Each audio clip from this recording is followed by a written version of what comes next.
কি ভূমিকা থাকে? অন করেন না।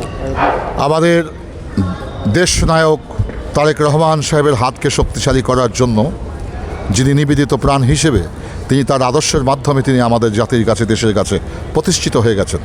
আমরা বাংলাদেশ জাতীয়তাবাদী বাউল দল যারা রয়েছি আমাদের সংস্কৃতির মাধ্যমে, আমাদের সঙ্গীতের মাধ্যমে, সুরের মাধ্যমে আমরা চেষ্টা করব বাংলাদেশের বিভিন্ন প্রত্যন্ত অঞ্চলে যে যেখানেই থাকুক না কেন আমাদের সঙ্গীতের মাধ্যমে আমরা এই জনমতকে গঠন করার প্রচেষ্টা চালিয়ে যাব।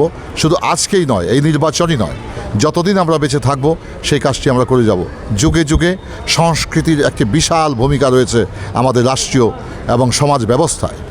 যে কোনো সমাজ ব্যবস্থা রাষ্ট্রীয় পরিবর্তন এবং সৌন্দর্যের কল্পে সঙ্গীত একটি বিশাল নিয়ামক ভূমিকা পালন করে থাকে এবং সেই নিয়ামক ভূমিকাটি আমরা যথার্থই আমাদের দেশনায়ক তারেক রহমান সাহেবের নেতৃত্বে আমরা আপামর জনসাধারণ যারা রয়েছি তাদেরকে একত্রিত করে বাংলাদেশ জাতীয়তাবাদী দলের যত সদস্য রয়েছে সকলকে একত্রিত করে আমরা দেশ গড়ার প্রত্যয় নিয়ে আমরা তার হাতকে শক্তিশালী করব।